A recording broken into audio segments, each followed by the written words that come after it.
Mengapa kita berada di ruangan ini? Karena kita menginginkan perubahan untuk Indonesia yang lebih baik. Ada yang mendapatkan lebih banyak dan ada yang belum mendapatkan apa-apa. Ada yang mendapatkan akses pada kekuatan hukum dan ada yang selalu lemah, selalu tersingkirkan. Satu kata aja, keadilan. Terpilih menjadi presiden 2024.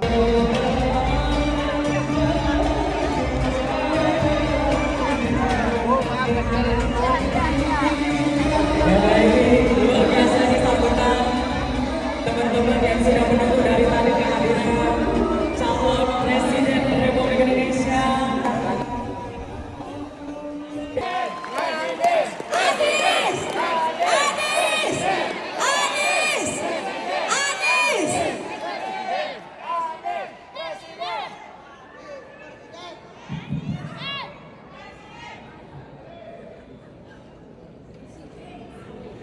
Semangatnya luar biasa di ruangan ini.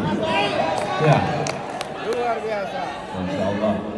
Assalamualaikum warahmatullahi wabarakatuh. Alhamdulillahirabbil alamin. Wassalatu wassalamu ala asyrafil anbiya'i wal mursalin sayyidina wa habibina wa maulana Muhammadin wa ala alihi wa ashabihi ajmain. Rabbi shrah li sadri wa yassir li amri wahlul 'uqdatam min lisani yafqahu qawli. Amma ba'du. Yang saya muliakan, yang kita hormati, yang kita teladani, para alim ulama, para kiai, para guru, para ustadz, ustazah yang bersama-sama hadir di sini. Beberapa yang tadi disebutkan namanya oleh Kang Saan Mustafa. Yang saya hormati Ketua DPW Partai Nasdem Jawa Barat, Bapak Saan Mustafa, juga Ketua DPD Nasdem Kabupaten Karawang, Dian Fahrud Zaman, dan seluruh tamu undangan, seluruh masyarakat Karawang yang hadir bersama pada sore hari ini. Alhamdulillah, kita bersyukur, saya secara pribadi bersyukur karena sehari ini adalah hari Kerawang bagi saya. Dari mulai pagi sampai sore ini seluruh kegiatannya di Kerawang. Dan antusiasmenya luar biasa. Luar biasa. Tadi MC-nya mana MC-nya tadi? Masih ada? Coba MC yang depan lagi luar. Deg-degan ya di sini. Foto itu sama beliau. Bukan mau foto, mau yel ya. Ya, ibu-ibu. Presiden!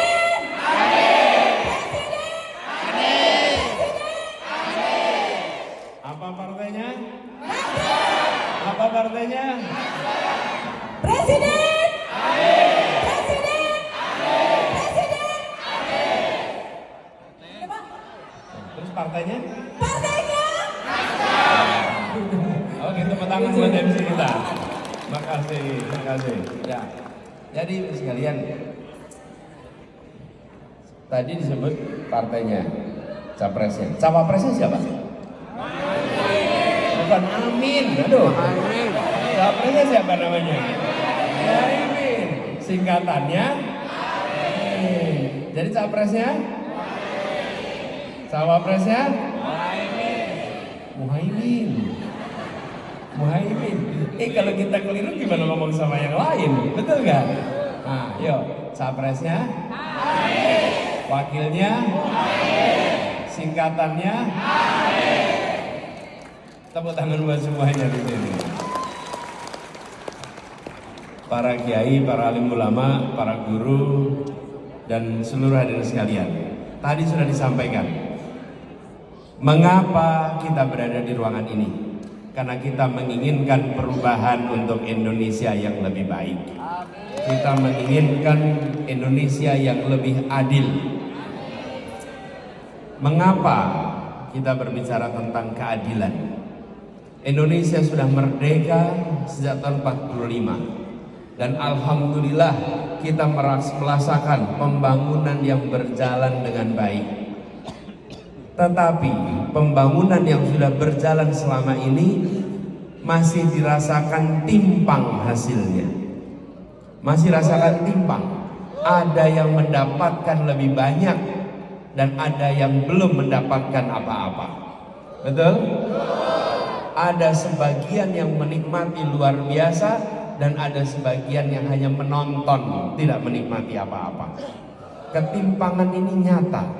Lalu ada yang mendapatkan akses pada kekuatan hukum dan ada yang selalu lemah, selalu tersingkirkan.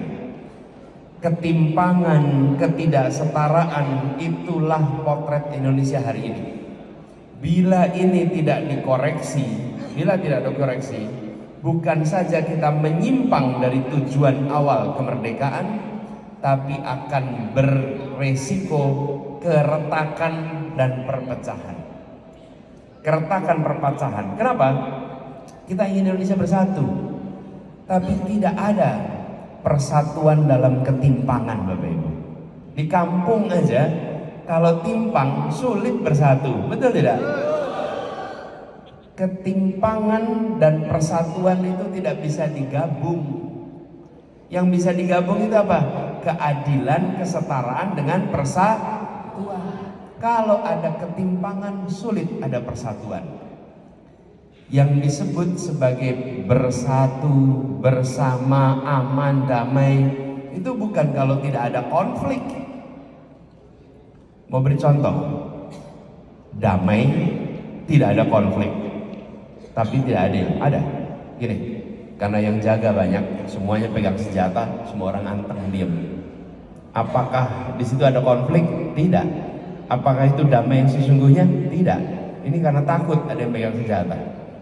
Karena pegang senjata, diam semua. Tapi begitu yang tidak ada senjata pergi, yang ada di sini akan kacau, chaos. Itu namanya kedamaian semu, bukan kedamaian yang sesungguhnya. Bukan kedamaian yang sesungguhnya. Kedamaian semu. Ingat zaman Orde Baru? Karena ada yang membawa kekuatan senjata, semua diam. Tapi kalau ditanya, apakah adil? Belum. Begitu yang pegang senjata tidak ada, terjadilah berbagai macam urusan. Nah, kita ingin Indonesia yang adil, Indonesia yang setara, Indonesia yang membuat semua punya kesempatan yang sama untuk mendapatkan manfaat dari Republik ini. Adil damai itu abstrak. Konkretnya gimana? Nih kita lihat. Sekolah negeri dengan sekolah swasta sama tidak sekarang? Tidak. Mau dibiarkan? Mau diteruskan? Tidak. Kita ingin anak-anak kita yang berada di sekolah swasta dapat kesempatan pendidikan yang tidak kalah dengan mereka yang masuk sekolah negeri. Lalu pendidikan agama dengan pendidikan umum sama tidak perlakuan dari pemerintah? Tidak. Mau diteruskan? Perlunya apa? Perubahan. Kita menginginkan agar perlakuan negara pada sekolah umum dan sekolah agama diberikan kesetaraan, kesempatan, fasilitasnya, dukungannya, sehingga semua akan merasakan kesetaraan untuk maju berkembang. Jadi disebut sebagai kesetaraan, keadilan itu konkret. Nih ibu-ibu semua di sini nih. Tadi pagi saya ke Pasar Baru di Kerawang sini, ketemu dengan pedagang dan penjual. Ditanya apa yang paling dirasakan? Harga-harga mahal, Pak. Betul kan? Harga-harga murah atau mahal? Nah, kalau harga mahal mau kita teruskan? Enggak. Jadi perlunya apa? Harganya mahal. Nah, kalau harga beras mahal, lalu uangnya diterima petani, saya yakin yang membeli ikhlas. Betul tidak? Masalahnya harganya mahal, petani jual gabahnya murah, terus uangnya kemana? Uangnya hilang di jalan nih. Ada rente, betul tidak?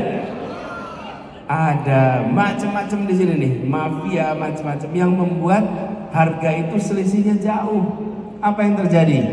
Harganya mahal, petaninya hidupnya sulit, rakyat kebanyakan kesulitan untuk bisa membeli kebutuhan pokok, dan apa yang terjadi? Yang hidupnya terbatas makin sulit. Kalau yang sudah makmur nggak kerasa itu antara beras 10.000 sama 15.000. Tapi bagi keluarga kebanyakan beras 10.000 sama beras 15.000 bedanya besar, kerasa sekali. Betul tidak? Nah, ini harus dikoreksi, ini harus diubah. Karena itulah kenapa dari awal Partai Nasdem membawa ide gagasan gerakan perubahan. Gerakan perubahan. Dan gerakan perubahan ini harus dikerjakan mendasar. Saya pernah bertugas di Jakarta, tetangga Kerawang nih.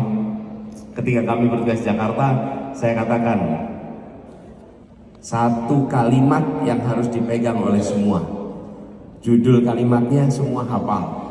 Keadilan sosial bagi seluruh rakyat Indonesia. Katanya kata keadilan, itu kata kunci. Semua kebijakan harus menggunakan kata keadilan. Dan ketika pakai kata keadilan, sebagai contoh, Dinas Pendidikan itu ngurusin kurikulum, pengembangan guru, terus dikasih kata keadilan. Mikir mereka, di mana Pak soal keadilan dalam pendidikan? Ini pertanyaan sederhana. Sekolah-sekolah bagus, yang masuk anaknya siapa? Anaknya siapa? Terus mau kita gini terus, yang masuk sekolah, lihat, yang masuk sekolah-sekolah bagus, SMA bagus di Jakarta, latar belakang orang tuanya 90% lebih pendidikan S1, S2, S3. 90%. Oke? Sekolah yang tidak favorit baru tuh bapak ibunya lulusan SD, lulusan SMP, lulusan SMA. Saya tanya, ini adil tidak ini begini nih?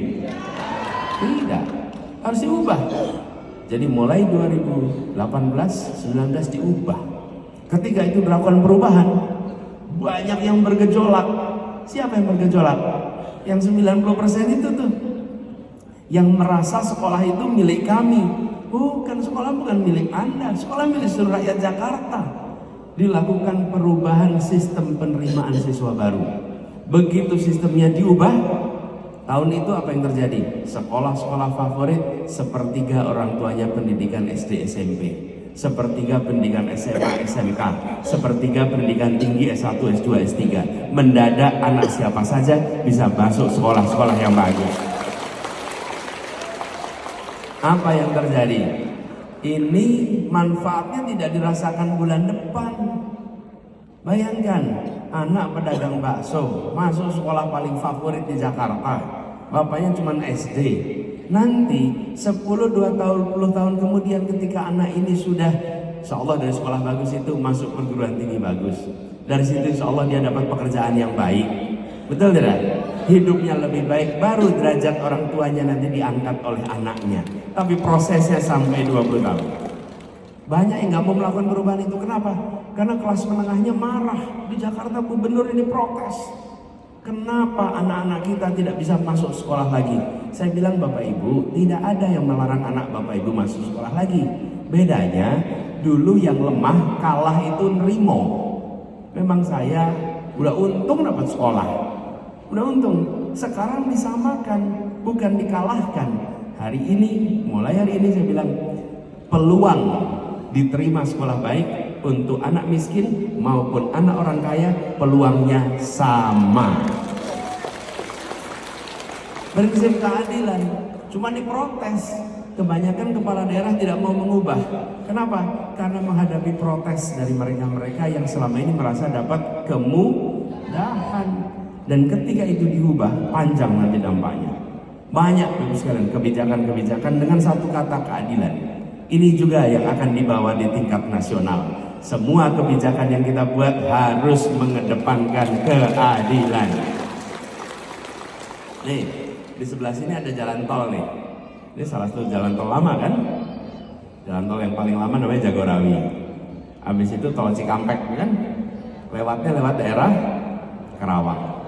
Saya sering tanya, sering dapat pertanyaan, Pak Anies, nanti kalau ada perubahan jalan tol diteruskan apa tidak? Jadi saya jawab, oh iya diteruskan, tapi jalannya dibangun dengan berkeadilan. Gimana jalan tol dibangun berkeadilan? Nih saya beri contoh. Kalau jalan tol mau dibangun, tanahnya dibebaskan. Lebarnya bisa 80 meter, bisa 100 meter, betul kan? Panjangnya puluhan kilometer. Puluhan kilometer itu dibangun jalan tol. Siapa pemilik tanah yang sebelumnya? Orang-orang desa, di kampung-kampung, para petani, betul tidak? Dari Jakarta bikin garisnya, petanya, nah ini bakal jadi jalan tol. Lalu investor datang, dibeli sama investor tanah-tanah ini semua. Setelah dibeli, dibangun jalan tol. Apakah rakyat terima uangnya? Terima. Harganya bagus? Bagus. Karena terimanya dari investor nih. Terima uangnya bagus. Banyak yang kepengen tanahnya dijual. Terus mereka pindah ke tempat baru. Tapi apa yang terjadi? Jalan tol ini menghasilkan keuntungan dari orang yang lewat terus-menerus selama puluhan tahun ke depan. Uangnya diterima siapa? Investor. Yang dulu punya tanah situ dapat apa? Beli putus, selesai. Beli putus. Apa yang terjadi bila begini? Bagaimana bila pemilik tanah di situ terima ganti ruginya, tapi juga dia terima porsi saham di jalan tol itu. Jadi dia tanahnya dihitung, dimasukkan dalam pembangunan jalan tol, sehingga dia ikut memiliki jalan tol itu. Kampung itu ikut memiliki jalan tol itu. Apa yang terjadi? Semua keuntungan yang didapat bukan hanya diterima oleh investor, tapi diterima oleh orang-orang yang memiliki tanah yang sudah berpuluh-puluh tahun ke depan. Nih, di sini ada rest area ya, banyak rest area. Yang punya rest area siapa? Orang Jakarta. Emang ada orang Kerawang punya rest area di sini? Nggak ada. Tanahnya tanah siapa di sini? Tanah orang Karawang. Saya bilang apa susahnya? Buatkan koperasi kecamatan, koperasi kelurahan, lalu tanah yang besar itu dikelola oleh koperasi sehingga rest area yang ribuan mobil yang berhenti setiap bulan, maka keuntungannya diterima oleh koperasi milik desa itu. Bukan jalan tolnya yang dihentikan, caranya yang berkeadilan. Ini Bapak Ibu, peternak sapi. Saya kemarin ke Bandung Selatan. Di sana ada pabrik pengolahan susu milik koperasi. Koperasinya anggotanya 4.400 peternak sapi. Ada peternak yang dia jual susunya, dijual ke perusahaan. Yang kemudian Bapak Ibu beli itu di toko-toko tuh, beli susunya di toko-toko. Kalau peternak itu disiapkan koperasi, lalu koperasinya punya pabrik, ketika pabriknya berproduksi, keuntungannya diterima siapa? Anggota koperasi. Anggota koperasinya siapa? Peternak. Kalau peternak itu selesai meres susu, terus dijual, diambil perusahaan, di perusahaan diproses jadi keju, jadi yogurt, jadi macam-macam. Uangnya diterima siapa? Perusahaan. Peternaknya dapat apa? Kenapa? Kita akan kembangkan koperasi-koperasi supaya rakyat Indonesia merasakan pertumbuhan. Jadi oleh sekalian, ini bukan bicara tentang sesuatu yang abstrak, ini sesuatu yang nyata akan dikerjakan. Tapi melakukan perubahan memerlukan kewenangan. Protes aja nggak bikin perubahan. Protes nggak bikin. Yang harus dikerjakan memiliki kewenangan. Saya punya contoh di Jakarta dulu, Bapak Ibu, ada satu tempat maksiat. Terkenal sekali, namanya, waduh, pada apa? Mudah-mudahan nggak pernah kesana, Pak. Namanya Alexis. Alexis ini diprotes. Para ulama, para kiai, ibu-ibu, udahlah demo tuh udah banyak sekali. Tapi backingannya kuat nih. Bisa ditutup pakai demo? Nggak bisa. Terus jalan terus tempat itu. Itu tempat maksiat yang sangat terkenal. Apa yang terjadi? Di 2017 terjadilah pergantian gubernur. Gubernur baru masuk. Dan setelah itu Alexis ditutup cukup dengan selembar kertas dan 1 tanda tangan. Tutup, selesai. Habis. Pakai demo? Enggak pakai demo. Enggak pakai demo. Cuma pakai selembar kertas sama 1 tanda tangan. Hari ini Bapak Ibu menyaksikan pupuk sulit, tadi tanya petani, sulit tidak? Sulit. Perlunya selembar kertas dan 1 tanda tangan. Betul tidak? Iya. Nih kebijakan tadi jalan tol, perlunya apa? Kewenangan, kewenangan. Nah, tanggal 14 Februari 2024, rakyat Indonesia ditunjukkan pilihan. Ada 3 pasang calon. Harus milih 1, 2, 3 dipilih. Mau pilih yang mana? Pilih yang mana? Saya sampaikan dulu nih. Gini dah, saya repot milih, saya nggak usah milih aja. Oke? Nggak usah milih. Apa yang terjadi kalau tidak milih? Sebelum bicara milih nih. Di Indonesia, suara yang tidak milih tidak dihitung. Tidak dihitung. Jadi mubazir, terbuang. Kenapa? Nah begini nih.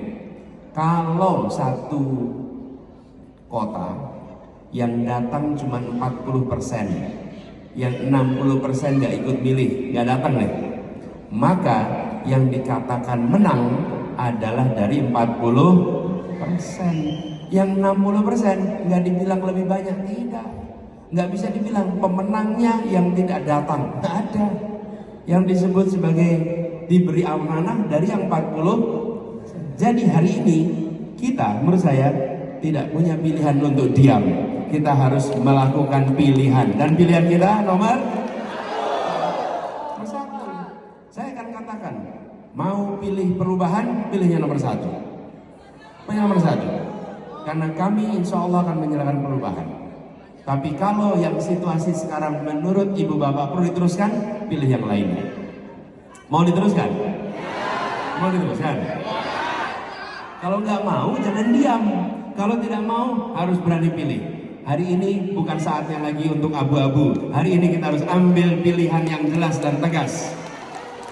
Ya, mau perubahan, pilih nomor 1. Dan Partai Nasdem tadi Bapak Ibu lihat, sesudah Partai Nasdem mendeklarasikan bulan Oktober tahun lalu tidak berhenti didera dengan masalah. Partai Nasdem itu aman damai, tenang, sampai mencalonkan capres kemarin itu. Sesudah mencalonkan, mulai Partai Nasdem penuh dengan tantangan. Tidak usah saya ceritakan, Bapak Ibu udah tahu semua. Betul ya? Betul. Kenapa? Karena ada kekuatan yang tidak menginginkan perubahan.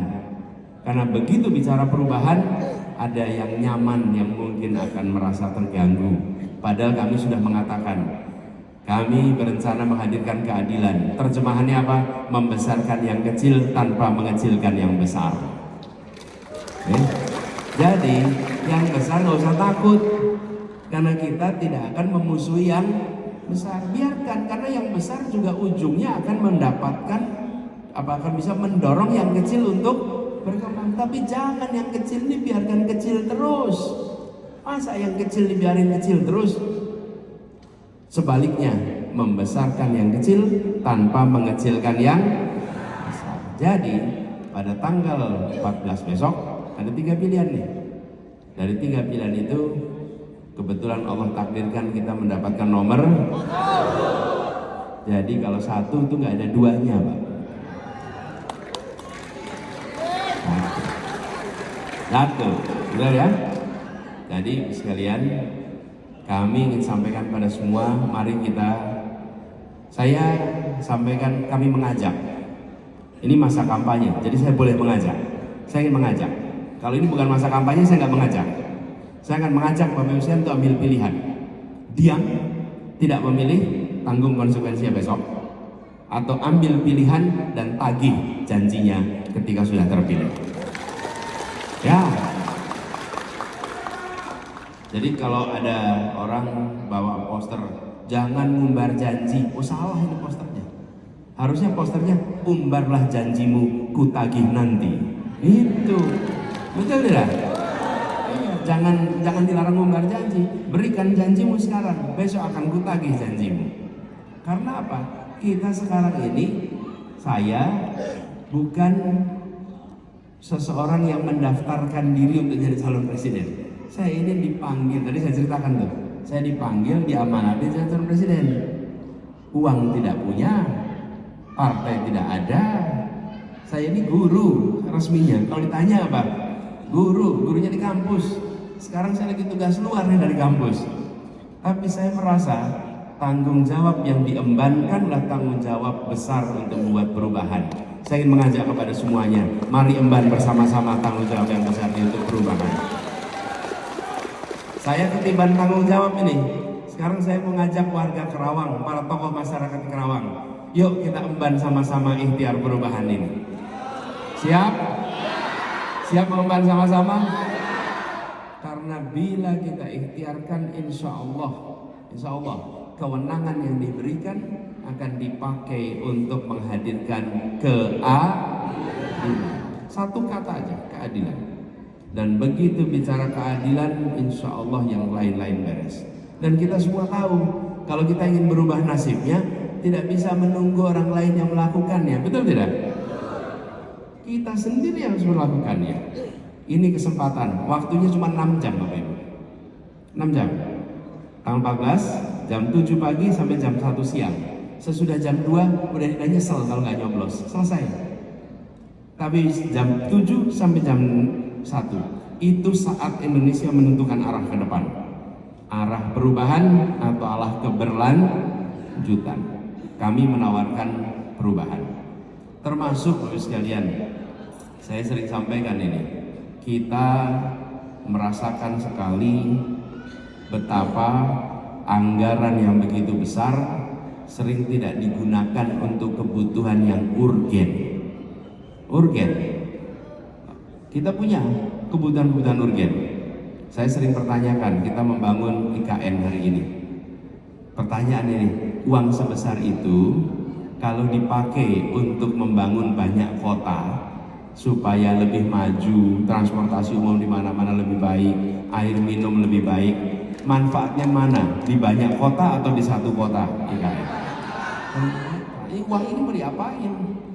Kita banyak kebutuhan yang urgen. Sampai saya pernah ketemu satu orang ibu-ibu usianya 80 tahun lebih. Beliau tuh bilang begini, Pak Anies, kalau saya punya rumah, anak saya masih perlu ongkos sekolah, ongkos kuliah, saya masih kredit motor, saya masih kredit mobil. Kalau situasi saya masih begitu, ya saya nggak beli rumah baru Pak, nggak nyicil rumah baru. Buat apa saya ambil kredit rumah baru kalau saya hari ini masih punya banyak urusan yang belum selesai. Itu beliau ngomong soal IKN dengan bahasa ibu-ibu. Dan saya sampaikan kepada semua, kita ingin dana yang kita miliki yang terbatas itu dipakai untuk menyelesaikan urusan-urusan yang urgen dan penting di negeri ini. Insya Allah. Jadi sekalian yang saya hormati, saya sampaikan terima kasih. Terima kasih telah bersedia hadir dan terima kasih insya Allah menjadi bagian dari perubahan ini. Nomornya berapa perubahan? Nomornya berapa? Nomornya berapa? Partainya apa? Nama calonnya siapa? Wakilnya siapa? Singkatannya? Insya Allah Indonesia bisa lebih maju. Insya Allah Indonesia bisa lebih damai. Insya Allah Indonesia menjadi negeri yang adil, negeri yang kita sering sebut baldatun thayyibatun warabun. Dan insya Allah ikhtiar ini Allah berikan jalan-jalan kemudahan. Insya Allah Allah bukakan pintu-pintu jalan baru yang tak terduga. Dan itulah yang kami alami selama bertugas selama ini. Alhamdulillah, selalu saja setiap kali ketemu jalan yang diduga buntu, dibukakan jalan baru sehingga tidak ketemu kebuntuan. Tapi tapi itu semua di luar kendali kita. Insya Allah Kerawang bergelora untuk perubahan. Dari Kerawang kirimkan pesan untuk Jawa Barat. Dari Jawa Barat dikirimkan pesan untuk Indonesia. Insya Allah dengan begitu perubahan akan insya Allah kita hadirkan sama-sama. Terima kasih buat semuanya. Terima kasih atas kehadirannya. Salam takdim untuk murid-murid, salam takdim untuk para santri, salam takdim untuk keluarga, untuk suami, untuk istri, dan untuk tetangga-tetangga semua. Assalamualaikum warahmatullahi wabarakatuh.